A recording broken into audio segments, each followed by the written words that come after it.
are still watching the 2021 Asian Women's Club Volleyball Championship in Nakhon Ratchasima, Thailand. Carlo Pamintuan and Noreen Go on the call. Currently witnessing this matchup between Rebisco of the Philippines and Saipa Tehran of Iran. Both teams lost their opening 2 matches against Altai and Supreme Chonburi, looking to bounce back in the final match of our group stage. Tomorrow, it will be the quarterfinals. Which team will be facing which team? We will find out. Dahil ito ang ating huling laro. We will be finding out the pairings after this one. Well, we're talking about adjustments on Team Rebisco side. We can see they're starting with Aimee Hernandez, Rhea de Maculangan, and Aya Lare. Yep.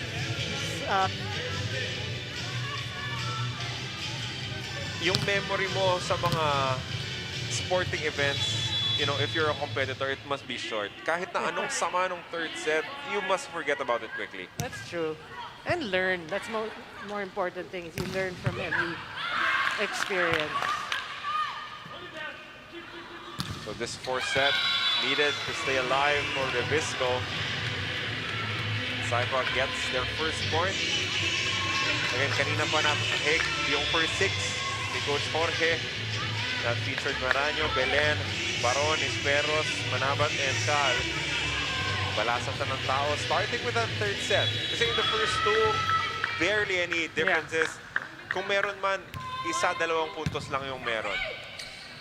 That's what you want, to give these girls the exposure, no? And try to see which possible sixes, which mix you can use in future matches. Oh, Belen continues to pour it on. Yung Manabat has slowed down a little bit, pero yung Belen still there, still consistent. Yeah. Bright spot for Team Rebisco. At mukhang paborito niya yung cross-court na yun. Lagi niyang tina-target. Why not? Yep. And it has been effective for her. Boy, this young player, so much volleyball years ahead of her. Belen and Esperos. In the sense that, you know, a lot of playing years for the Philippines. Smart hit coming from Saipa though. Pinatama na lang sa blockers. Itong si Moni. Interesting to see her numbers after this match. She has been very active. Yeah, it has been number 7, si Mona Ashofte, si Sudabeba Gerpur, and of course, Puranzare leading the attack for Iran. At least in points, ha? But again, we have to give credit to their defense sa likod kasi napakagaling. I mean, there were a lot of opportunities when the Philippines could have scored, but they sacrificed their bodies, dove for balls, just to keep the action alive. It actually frustrated Team Rebisco. Yeah. That's why they were able to cruise in that third set. It's really defense working wonders for Saipa. Kasi akala mo maganda na yung tira mo, parang biglang sinosoli sa'yo yung bola. No? It really affects you mentally. Exactly. Frustrating. As we have a service error here coming from Manabat. Again, what's important here for Rebisco Philippines, just stay close. Don't allow Saipa to build a rhythm, to get a lead, because napatunayan na nila, no, that they can build a big lead like what they did in the third set. Yeah, they can pull away, actually, easily. Yep. Avoiding droughts should be the name of the game. And Belen is doing her very best to prevent that from happening. Yeah. She is, you're right. She is the more consistent player for Team Philippines in today's game.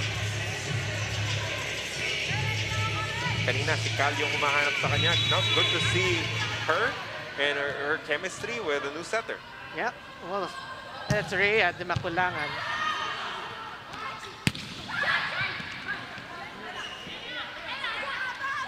We go to Laure. Well defended there by Iran. Good blocking, but the floor defense is still there. Yeah.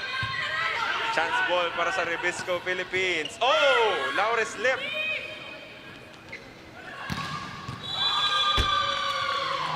May halong malas na rin eh, no? Just a wet spot. Again, you can't blame anyone. It's It's clean your own wet spots here in this competition. Kaya tatawanan na lang itong si Ea Laure. Clean your own. She was there. She was right there to try and elevate for that. Swerte na nga tayo that it was not a bigger slip, no? Nothing untoward happened actually. Yeah. What's the time for that Yep. set to happen? And now an ace for Masha Katkoda. Saipa regaining the lead 5-4. Oh. Hindi nagkaamuyan doon. Yeah. But what an angle. Yeah, It's right yeah, in between yeah. two players. That's the perfect way to force a miscommunication. Indeed. Distribute it equally between the distance of both players. Distance from A to B. Yeah. Choose the middle point. Drop will not work for Laure. Bakrota, alanganin. Kaya nadepensahan ng Rebisco. Good chance here for Iran. And they make it work.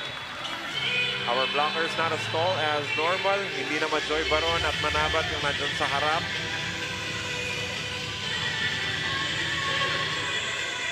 It was actually Maranyo. Yeah. But it was just angled pretty well for Saipa. She did her best. She still tried to get there. Came from a distance. It was maybe a split second too late. Yeah.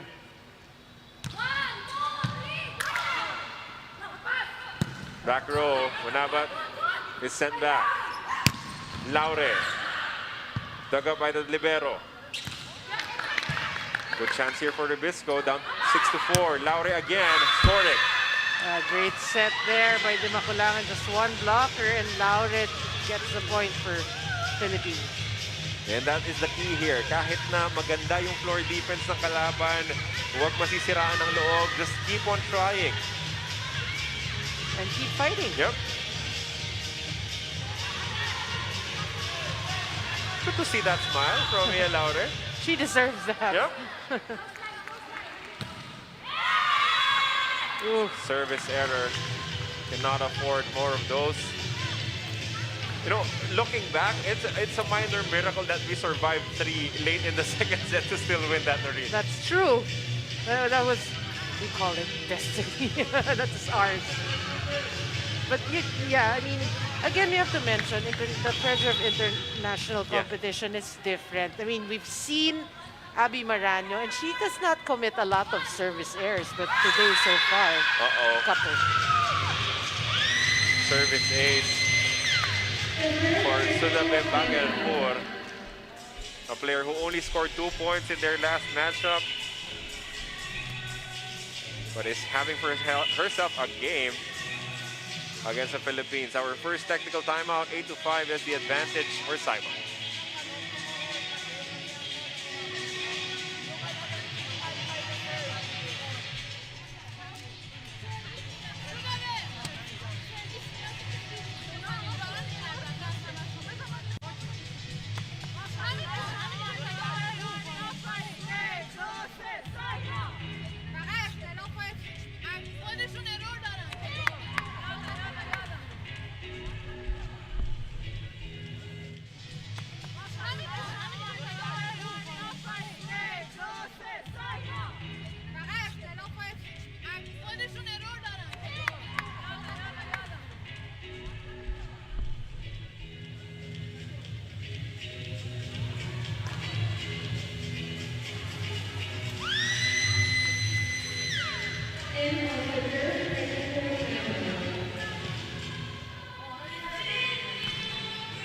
You are still watching the 2021 Asian Women's Club Volleyball Championship in Nakhon Ratchasima, Thailand. Carlo Pamintuan and Noreen go on the call. Thank you for joining us dito sa One Sports and One Sports Plus. Our squad, Rebisco Philippines, currently down 2-1, down 8-6. As Ea Laure is starting to make noise here in the fourth set. Yep, she's feeling it and playing it smart, and that's what you like. With a new 6, a new combination, it'll keep your opponents actually guessing, what can this girl do? And yeah, she's showing us that playing it smart. Kilala nyo na yung kanina. Oh, try nyo tong mga bago, sabi ni Coach Jorge. Try to shake things up after that flat performance. In the third set, we get a point here, net violation. They want a challenge, yeah.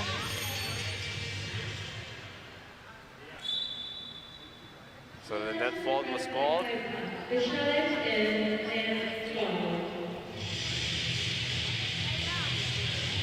Now conversation between the team captain of Saipa and our official from Kazakhstan.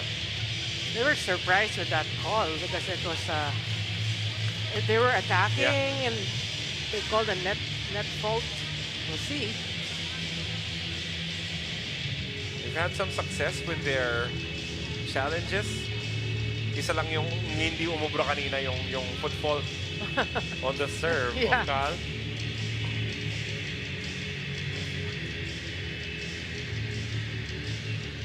Will we see it from this angle? So Siko, kaya baka hindi niya naramdaman. Yeah, might have been the elbow. Well, it wasn't clear. Did you see it? Yeah, look. I wanted them to play it longer. Yeah. You could have hoped, but guessing by their decision, that should be what happened. Yeah. The elbow touching. Anyway, sabi mo nga, we'll take it at this point. We're just being particular. Just being petty. There's a delay here. Not exactly sure what's happening. As the referee now is in a conversation with her fellow officials. Again, officiating this matchup is between our officials from Thailand and Kazakhstan. There's a celebration from Iran. Okay. Would be nice to see an explanation, but We're not gonna get it. or the score, or the score for that matter. As Shabnam prepares for a serve. So let's that- assume. Yeah, that point would go to Saipa at this stage. So 9-6 is the count. Wait, let's make an assumption. So there's no net touch. I guess there was no net touch, even though it said yes earlier in their official review. That's why we wanted it to play it longer. Anyway, call stays.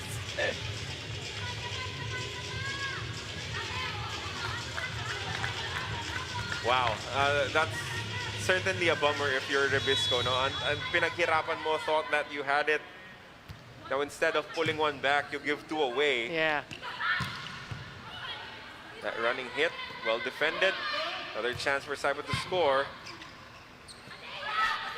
Subukang bumawi ng Pilipinas. That will work for Manabat. Yeah, Manabat's got to, play big Yeah, here in this yeah. fourth set. We talked about her performance in the first, second set. We need her to perform here in the fourth set. We've been talking about how Belen has been efficient.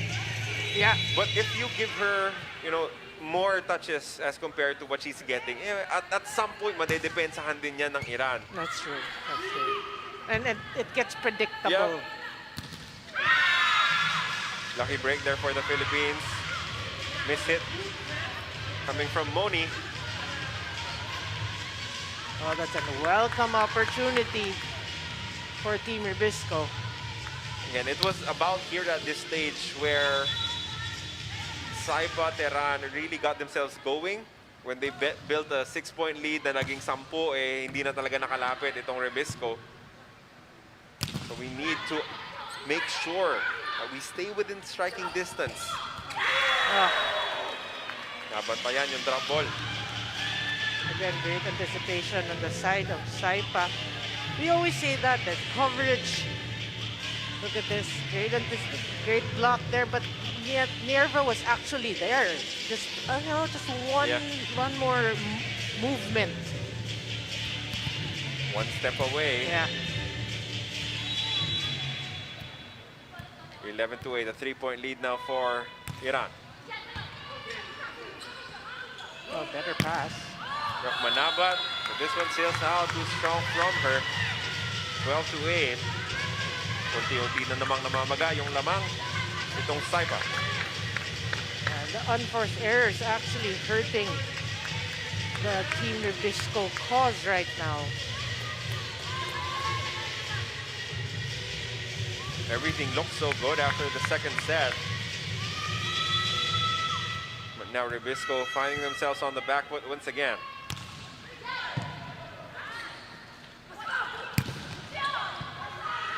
Belen's attack was well defended.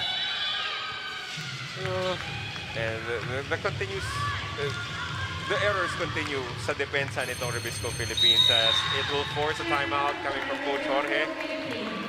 Not liking the development as of late. 13-8, a 5-point lead for Saipa.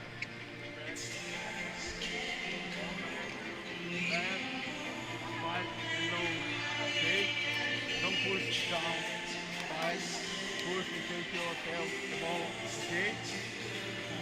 Again, let's construction again. Build again.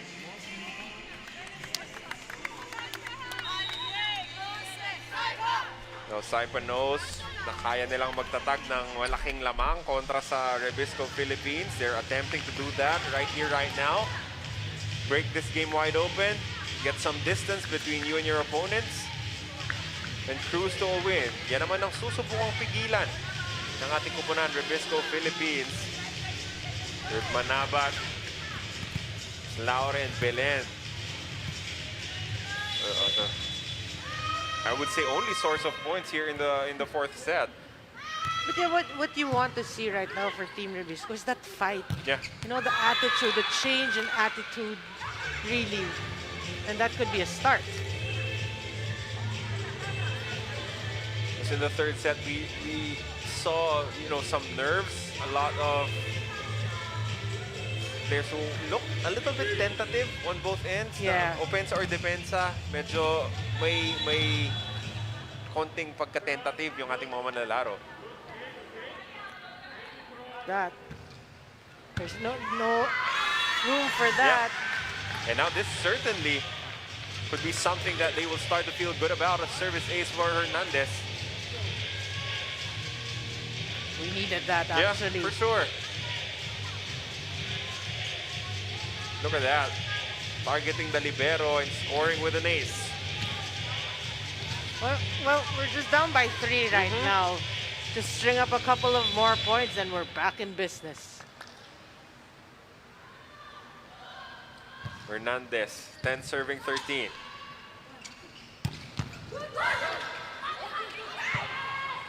This will be another opportunity for Iran. And she has been a threat. Throughout this matchup, Masha Koda.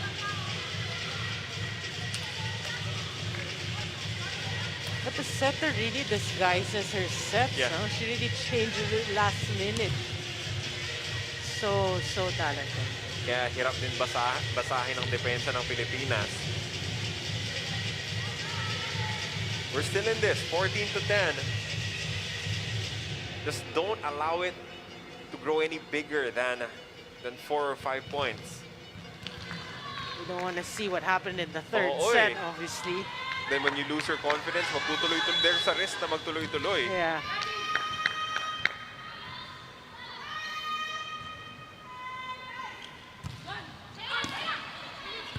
Not the best of receptions. Manabat will try to do something about it, but she was sent back. Good save, though. Belen. Binalik na naman. And then we have another challenge from the coaching staff again. This was similar to what happened in the third set. Looks like the coaches thought that there was a net challenge. Again, the risk is if you're successful, you get a point. But if you're not successful, You give away you the give away a ball. point. We're in a play that was 50-50 because the ball was still alive. Yes, the rally did not end. So again, this already happened in the third set. And to your point earlier, the misfortunes of Rebisco Philippines started after that point. No? Nung nabigay yung puntos na yon, nagtuloy-tuloy yung Iran. The surge. Oo eh. Doon talaga sila pumawala sa Pilipinas in that third set. So he's hoping to counter that. We have to give it to him. Again, the ball was live. The rally was on when the challenge was requested. So it's 14-10 right now. Let's see if the challenge from the Philippines will prove successful. Because it's a big bet. I mean, at this stage, you bleed for points. So giving up 1 point Saipa is not something that you want to do, especially at this stage. Right, of course. Because you need to win this fourth set to force a fifth set. So we're down by 4. Oh, the second referee's enjoying herself. Yep, something funny apparently happened. Coach Jorge not having as much fun as our referee. Yeah. That was Angkan from Thailand. Let's see this. Here you go.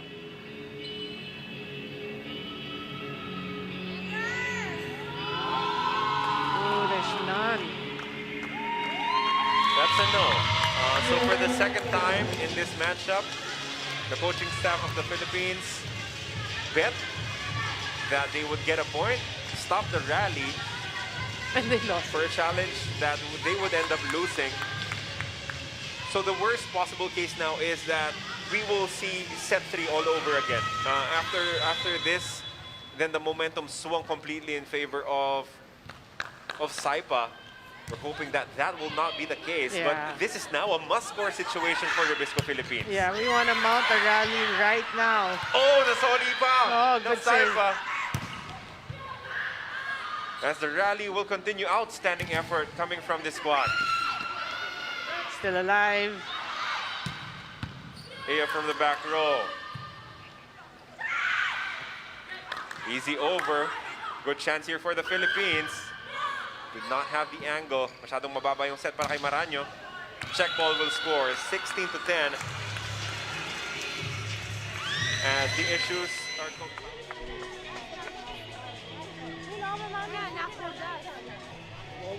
Okay.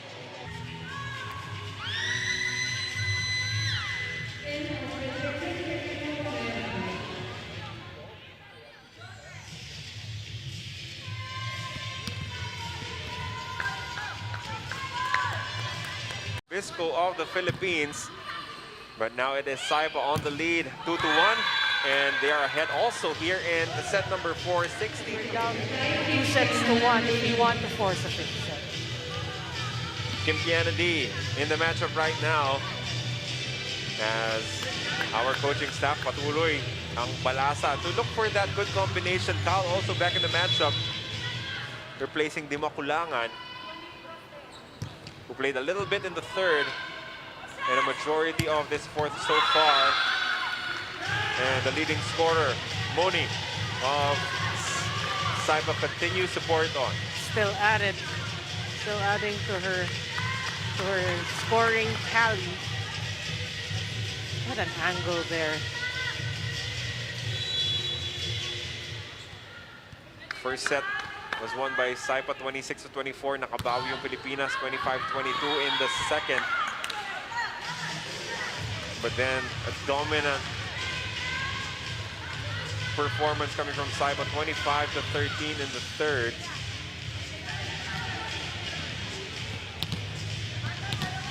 Yeah, we're down by 5 here in the fourth set.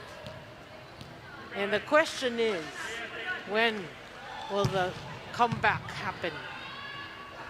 You need a rally. It's difficult to do it with the kind of defense na nilalaro nitong Saipa. Now they get a block point.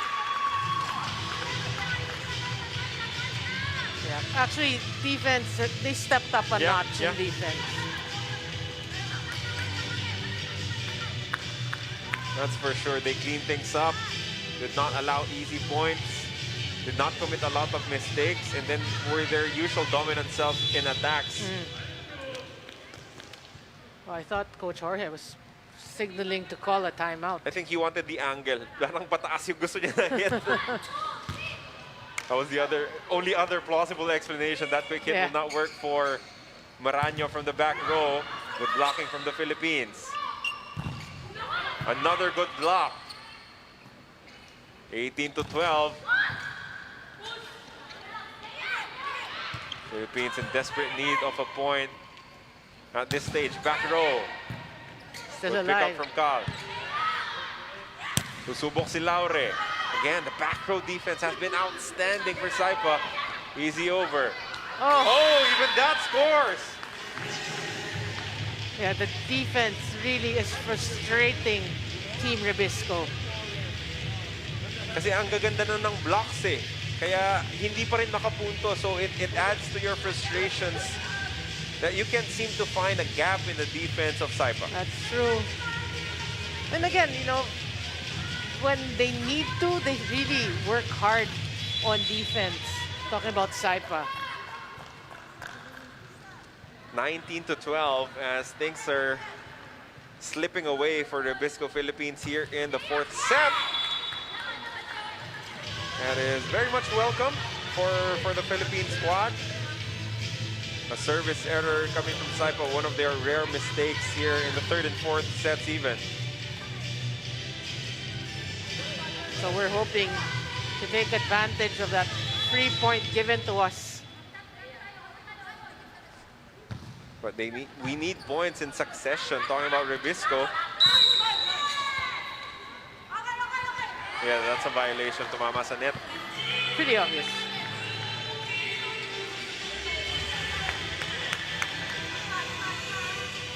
That runner hindi nakapagpreno. Boom. Not allowed. As 2 points of back-to-back errors from Saipa will at least keep Rebisco in this matchup. We're hoping for a string of points here from Team Rebisco. Great hit. Great solid hit from their leading scorer.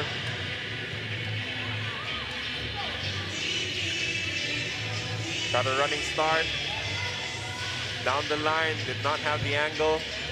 Talking about the defender as Moni scores again.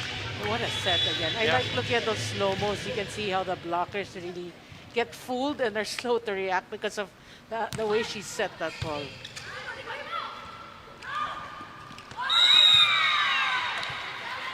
The setting error there, forcing Laura to a very tough angle. 21-14, lead is back to 7 for Saipa. Yeah, the set was actually too far. But these are the things, you know, the Team Rebisco will learn from this match. How you have to recognize that in terms of matchup, it seems like since you won a set, it seems like you can perform better. And I'm not saying you can win for sure, but you can perform better. You won a set. The scores should be better than the third and the fourth set so far. You have the capacity. Kaya mong gawin. You can win a set in this level of competition. So it's about building that consistency. True. Doing it over and over again. Yeah, and that's the challenge really, is how to work on your consistency. Yeah. Because individually, we have a very talented team. We have actually 2 talented teams. That's a good attack.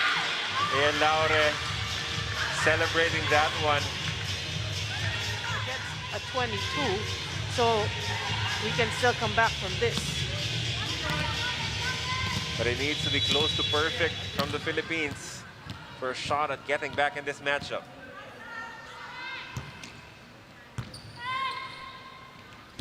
To go to the middle, that quick hit. Nadepensahan naman ng Pilipinas. Laure again with a drop.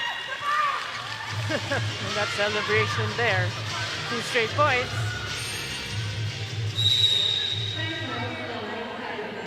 Yeah, a requested timeout coming from Saipa to calm things down. They're still up by 6. But the Philippines, itong Rebisco, starting to mount a rally. Back-to-back hits coming from Laure. Well, they know, you know, I'm sure there is already respect for what the Philippines can do. They won a set. We won the second set. So They want to. They don't want to give, the Philippines some life here in the fourth set. They want to finish it as soon as they can.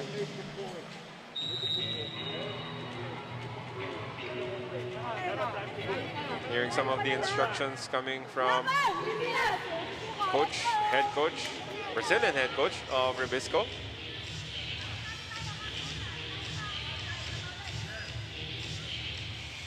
Yeah, this is the first competition that he is coaching for the Philippine side. Yeah. Actually, I was mentioning in the previous games, this is how we would love to hear what he's saying during the huddles. Pero bawal yata lapitan ng mic kasi social distancing eh. Yeah, understand.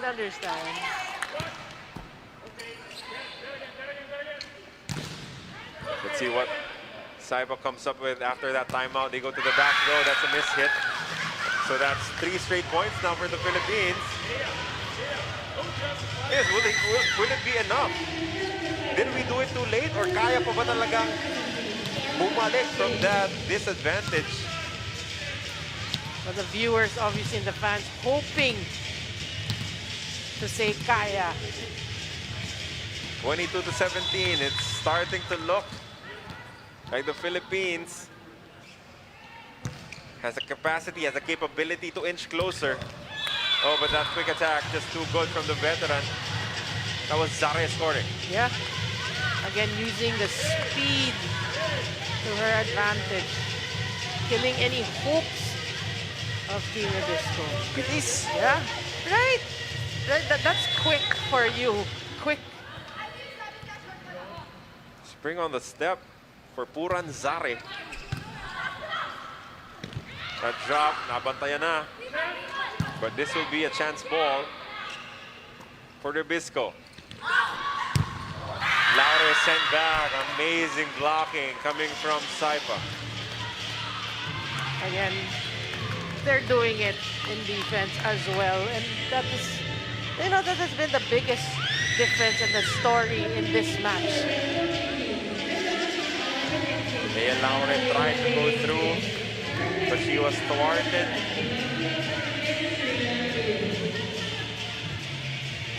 As this is now match point for Saipa representing Iran. 7 match points.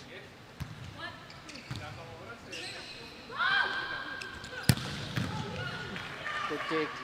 Well defended was Manabat once again. A drop, nabantayan ng libero.